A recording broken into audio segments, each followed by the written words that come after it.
Honneur aujourd'hui d'accueillir le grand rabbin Albert Guigui. Bonsoir, monsieur le grand rabbin, et bienvenue parmi nous. Albert Guigui, natif de Meknès, si je le prononce bien, au Maroc, en 1944, se retrouve baigné dès son enfance au cœur de trois influences. Originaire d'un pays arabe, il évolue dans une communauté juive tout en recevant une culture occidentale. À 18 ans, à Paris, il poursuit une formation universitaire et religieuse. Un doctorat en études orientales, des cours à l'école rabbinique et il devient enseignant.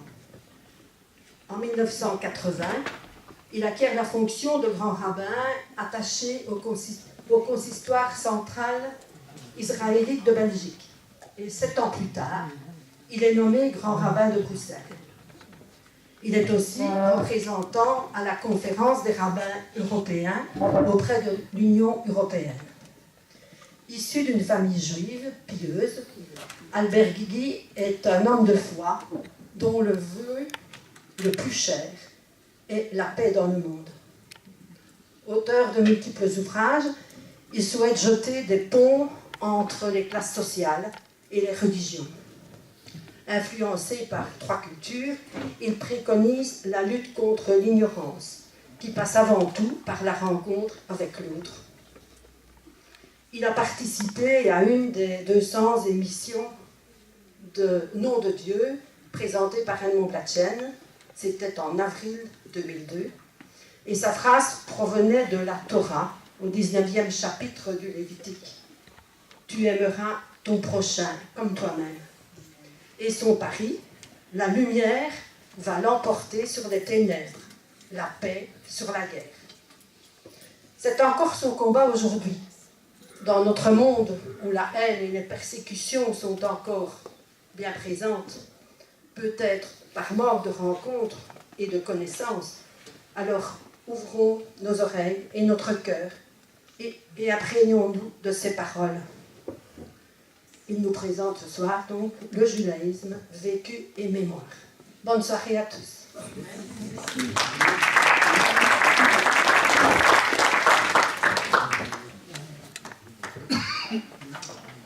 Mesdames, Messieurs, bonsoir à vous tous et à vous toutes. Merci d'abord à vous qui êtes ici ce soir, qui êtes venus m'écouter. J'apprécie énormément la présence de chacun et de chacune d'entre vous ce soir. Je voudrais remercier les organisateurs qui m'ont invité à être les vôtres ce soir et leur dire à ces jeteurs de ponts qu'à un moment où on construit des murs pour séparer les gens, ces pionniers construisent et jettent des ponts entre les communautés différentes et entre les différentes civilisations. Merci beaucoup pour tout ce que vous faites et continuez dans cette voie. Alors, j'ai 50 minutes pour vous parler du judaïsme. Et en ce moment, il me vient à l'esprit une histoire que je vais vous raconter. C'était un homme qui est venu chez un rabbin et lui dit, voilà, je veux que vous me résumiez tout le judaïsme alors que je suis debout sur un pied. C'est-à-dire en quelques minutes. Combien de temps on peut être debout sur un pied? Alors le rabbin, fâché, il lui dit, mais ça ne va pas chez toi? Même si tu consacres toute ta vie à l'étude du judaïsme, tu ne l'épuiseras pas. Et toi, comme ça, tu as la prétention de vouloir en quelques minutes tout savoir, tout connaître. Et il le renvoie. Mais notre bonhomme, déterminé, va chez un autre rabbin et lui pose la même question. Je veux que vous me résumiez tout le judaïsme alors que je suis debout sur un pied. Et le rabbin lui dit, mon fils, mais c'est très simple. Tout le judaïsme se résume en une phrase. Ne fais pas à autrui ce que tu ne veux pas qu'on te fie. Aime ton prochain comme toi-même. À présent, va étudier. Et il l'a renvoyé. Il a résumé le judaïsme en 2 phrases, en 2 verbes. Aimer son prochain, lutter contre l'ignorance. Voilà le judaïsme.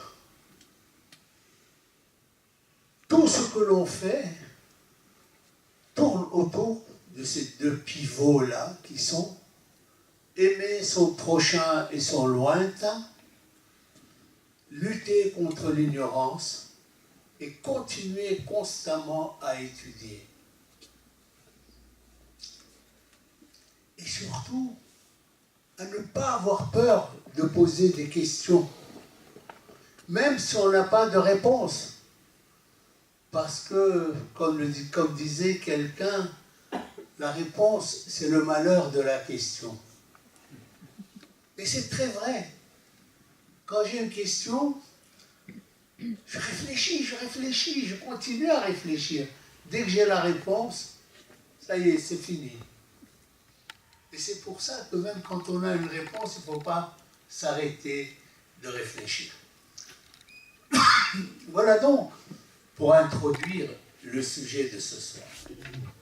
Ceci pour vous dire que j'aborderai peut-être 2, 3, 4 petits thèmes, mais je vous demanderai d'aller étudier, parce que autrement on ne l'épuisera jamais. Ça, c'est une première introduction. Une seconde introduction, c'est que je suis devant un public essentiellement chrétien. Tout à l'heure, en venant, Alex, très gentiment, est venu me reprendre de la gare. Et comme ça, on a parlé. Et je lui pose la question, est-ce que vous connaissez votre christianisme? Il me dit, oui, bien sûr. Et le judaïsme? Je ne connais pas grand-chose. Alors je lui ai dit, comment vous pouvez être chrétien sans connaître le judaïsme? C'est impossible. Jésus était juif. Tous ses sermons étaient adressés à des juifs. Tout son vocabulaire était empreint de judaïsme. Comment peut-on comprendre l'esprit si on ne se retrempe pas dans ce vécu et dans cette mémoire? D'où la nécessité pour un chrétien de savoir, de connaître, ne fût-ce que les bases du judaïsme, puisque c'est l'arbre qui porte les branches. Alors maintenant, j'arrive au cœur de mon sujet. Le judaïsme, c'est quoi? Si je devais comparer le judaïsme à une maison, je dirais que c'est une maison qui est portée par 2 piliers, 2 grands piliers, qui soutiennent la maison. Le premier pilier, c'est ce qu'on appelle la Torah écrite, la Bible, qui est pour moi un guide, le guide de ma vie.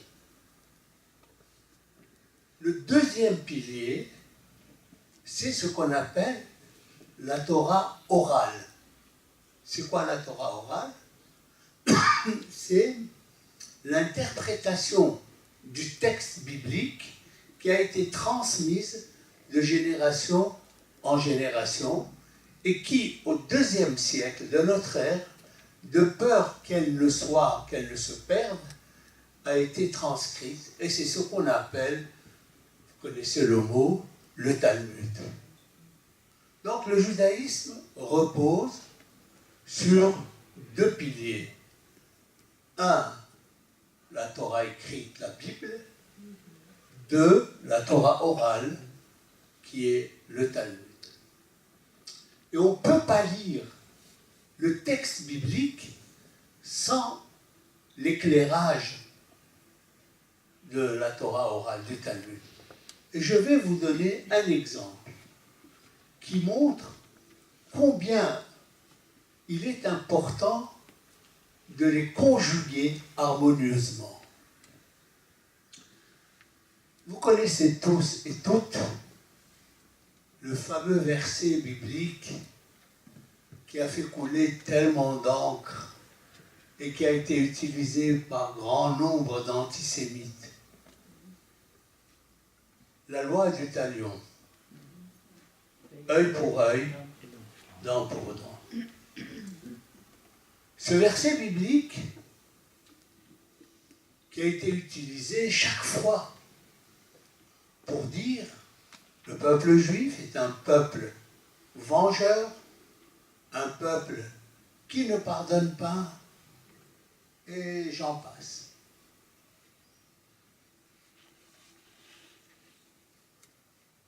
Ça veut dire quoi ce verset? Est-ce qu'il s'agit vraiment, si par accident j'ai causé un dommage à quelqu'un, je lui ai crevé l'œil involontairement, est-ce que la Torah, la Bible, me demande de prendre celui qui a causé le dommage et de lui dire maintenant, assieds-toi, je vais venir et te crever l'œil? Est-ce que c'est vraiment ça, l'esprit de la Torah? Comment peut-on conjuguer un verset pareil avec « tu aimeras ton prochain comme toi-même », tu aimeras l'étranger parce que tu étais étranger en Égypte, et tout, la veuve, l'orphelin et tout ça. Et c'est là où le Talmud vient et explique ce verset. Et comment il explique? D'abord, il dit que crever, si par accident j'ai causé un tort à quelqu'un, la victime ne doit pas être abandonnée à elle-même. Il faut qu'il y ait une réparation. Ok. Mais comment réparer? Et c'est là où ça devient extrêmement intéressant. Comment réparer? Un texte qui est écrit il y a déjà plus de 2000 ans. La réparation comporte 5 volets. Premier volet, ce qu'on appelle la médication. Tout ce qui touche les soins médicaux. Donc la victime doit aller à l'hôpital, elle doit subir une intervention, elle doit payer des frais médicaux. Tout ça, il faut le couvrir. 2. La douleur. À cause de moi, la personne souffre. Il faut évaluer la souffrance et l'indemniser. Les dommages collatéraux. Des fois, il y a la victime qui a subi un dommage personnel, physique, mais en même temps, un dommage collatéral. Il faut indemniser le dommage collatéral. 4. Le chômage. À cause de moi, la victime ne travaille pas un jour, un mois, une année, il faut évaluer la valeur du chômage et l'indemniser. Nous avons vu 4 volets. La souffrance, la médication, les dommages collatéraux et le chômage. Et le Talmud ajoute un 5e volet. Imaginez-vous, il y a 2000 ans, et même avant. Ce 5e volet, c'est le dommage psychologique. Ça veut dire quoi? La victime qui a perdu un œil ou qui est en chaise roulante, psychiquement, elle se sent diminuée. Le regard de l'autre sur elle, la pitié que l'on a pour elle, elle est meurtrie par cela. Et le Talmud prévoit un 5e volet qui est le dommage psychologique. Cette souffrance morale que la victime ressent. Pourquoi? Parce que l'être humain, dans la tradition juive, ne doit pas être saucissonné entre le physique et le mental, le conscient et l'inconscient. L'être humain est un ensemble et il faut le prendre tel quel. Et le psychologique fait partie de la souffrance. Et c'est pour ça que le Talmud prévoit la réparation psychologique. On est au XXIe siècle et on paye assez cher nos assurances. Je ne sais pas si aujourd'hui encore on est arrivé à ce niveau d'indemnisation que prévoit le Talmud il y a 2000 ans. Je ne sais pas. Parce que dès qu'il y a quelque chose, la première chose que cherchent les assurances, c'est de prendre la tangente pour ne pas indemniser. C'est comme ça. Vous voyez comment ce verset biblique, qui a l'apparence d'être tellement dur, devient un des fleurons du judaïsme. Et c'est pour ça qu'on ne peut pas séparer la Torah écrite de la Torah orale. L'un éclaire l'autre, l'un complète l'autre. Et ceci est important pour comprendre le judaïsme. Alors juste un petit mot parce que ça me fait plaisir et je crois que c'est important aussi même pour vous, vous qui êtes des lecteurs de la Bible.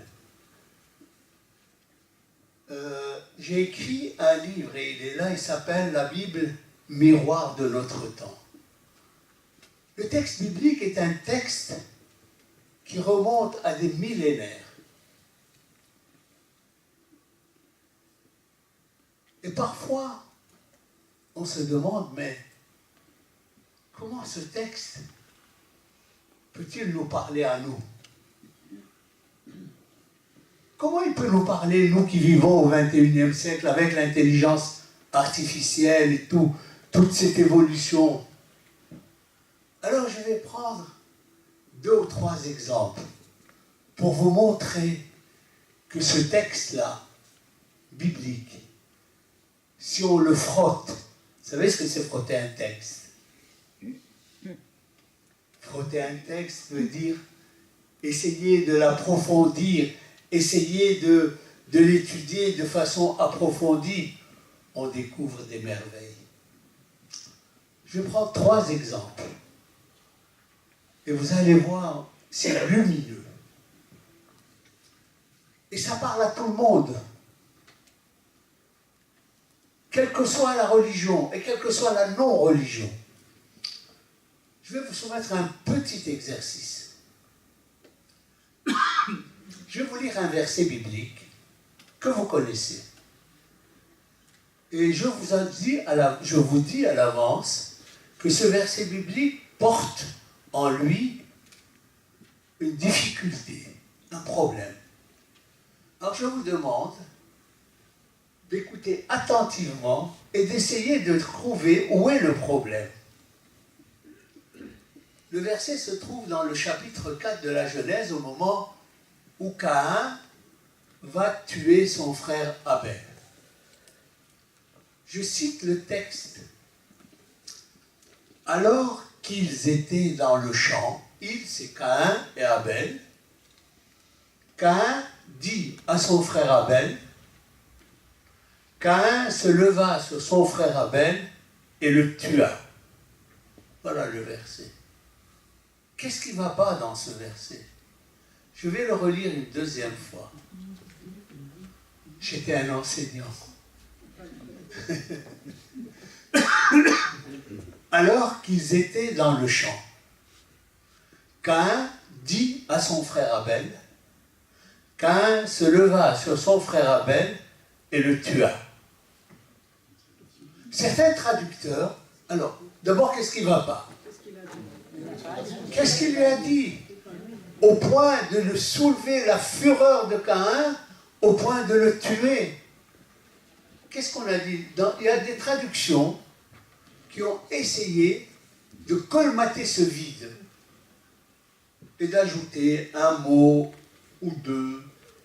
Et en faisant ça, ils ont tué le texte. Parce que ce que le texte veut nous dire, c'est que la cause du premier meurtre de l'humanité, c'est quoi? C'est la non-communication. Ils ne se sont pas parlé, c'est ça le drame. S'ils s'étaient parlé, peut-être ils se seraient compris, peut-être ils se seraient expliqués. Mais là, ils ne se sont pas parlé. Et c'est parce qu'ils ne se sont pas parlé, parce qu'ils n'ont pas communiqué, qu'il y a eu le premier crime de l'humanité. C'est dramatique. Tant que les belligérants sont autour d'une table, même s'ils ne sont d'accord sur aucun point, il y a toujours un espoir. Dès que le dialogue cesse, les armes crépitent. Et c'est aussi au niveau du couple. Tant que le couple, bien, il y a des problèmes, on se chamaille, il y a encore une chance. Dès que l'un tourne le dos à l'autre, c'est la fin du verset. La communication. Qu'est-ce qui nous manque aujourd'hui? Pourquoi il y a tellement de violence dans nos pays? On a tué il y a quelque temps, il y a quelques années, une personne pour un MP3 à la gare centrale. Je ne sais pas si vous vous souvenez. Et aujourd'hui, pourquoi il y a tellement de violence? Vous savez pourquoi? Je vais vous dire. Parce que on a peur de la différence. Et quand on a peur, on s'enferme. Et quand on s'enferme, on devient grincheux. Et quand on devient grincheux, on devient violent. Et la violence appelle la violence. À partir du moment où j'apprends à connaître l'autre, l'autre n'est plus autre. L'autre devient mon partenaire. Et la relation change. Deuxième exemple que je vais prendre, et je vais développer cette idée parce que pour moi elle est fondamentale, et elle est d'une brûlante actualité. Nous savons tous que Dieu a créé Adam et Ève. Qui ne le sait pas? Ok. Alors dans le Talmud, on pose la question suivante, étrange d'ailleurs. Pourquoi Dieu a créé un seul homme et une seule femme? Pourquoi il n'a pas créé Adam 1, Adam 2, Adam 3, Ève 1, Ève 2, Ève 3? Un seul homme, une seule femme. Pourquoi? Première réponse. Écoutez ça, c'est merveilleux. Dieu a créé un seul homme et une seule femme pour nous enseigner que l'un ne puisse pas dire « Mon père est plus grand que le tien, mon sang est plus rouge que le tien ». Égalité entre les hommes, puisque nous sommes tous issus d'un même père et d'une même mère. Il n'y a pas de race supérieure, il n'y a pas de race inférieure. On est tous les mêmes, on est tous égaux, on est tous des frères. La fraternité universelle, nous sommes tous issus d'un même père et d'une même mère. Quelle que soit la religion que l'on a, quelle que soit la langue que l'on parle, quel que soit le pays où l'on habite, on est des frères. On est égaux. La Bible n'a pas attendu la révolution de 1789 pour proclamer l'égalité et la liberté. Premier passage de la Bible. Pourquoi Dieu a créé un seul homme et une seule femme? Se posent encore une fois les rabbins du Talmud, pour nous montrer la puissance du Créateur qui, avec le même moule d'Adam, va créer des milliards et des milliards d'êtres humains, semblables les uns aux autres, mais différents les uns des autres. Et là, il y a une notion merveilleuse qui ressurgit. Différent. En Europe, la différence, on a peur. Celui qui est différent, on s'éloigne de lui. Moi, je dis, le mot tolérance est un mot malheureux. Pourquoi? Parce que tolérance dérive du verbe tolérer. Et tolérer signifie supporter. Qu'est-ce que vous voulez? Il est là. Je ne peux rien faire d'autre, je le supporte. Moi, je ne veux pas être supporté. Je veux être accepté tel que je suis, et non pas tel que je voudrais que je sois. Et c'est pour ça que je préconise, au lieu de la tolérance, de changer le mot tolérance en droit à la différence. Que chacun puisse vivre comme il entend, comme il veut, à condition de suivre et de respecter les lois des pays dans lesquels nous nous trouvons, et à condition de se respecter les uns aux autres. La différence, c'est une richesse. Si tout le monde mangeait la même chose, si tout le monde s'habillait de la même façon, si tout le monde pensait... Mais c'est terrible. C'est l'horreur. Ce qui fait la beauté de notre société, c'est la différence. Et c'est cette vertu-là qui est prônée par le texte biblique.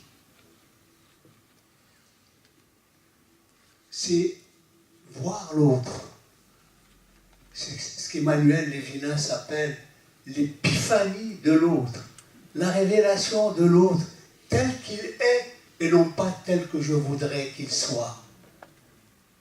Et c'est pour ça que je dis souvent à nos hommes politiques, arrêtez de parler de vivre ensemble. Arrêtez. Je peux vivre avec mon voisin de palier pendant 40 ans, dans le même immeuble, et je ne connais rien de lui. Je lui dis bonjour tous les jours, tous les matins, et bonsoir tous les soirs, et je ne connais rien de lui, et je vis avec lui.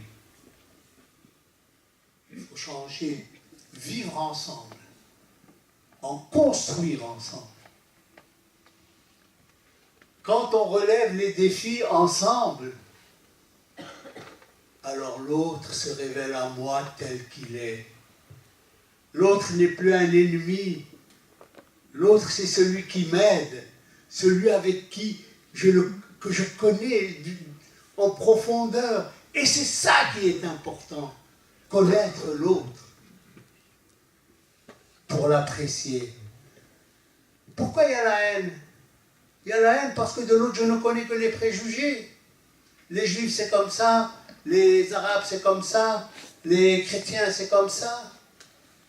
Arrêtons. Supprimons les préjugés. Acceptons chacun comme il est. C'est ça, le texte biblique. Et le dernier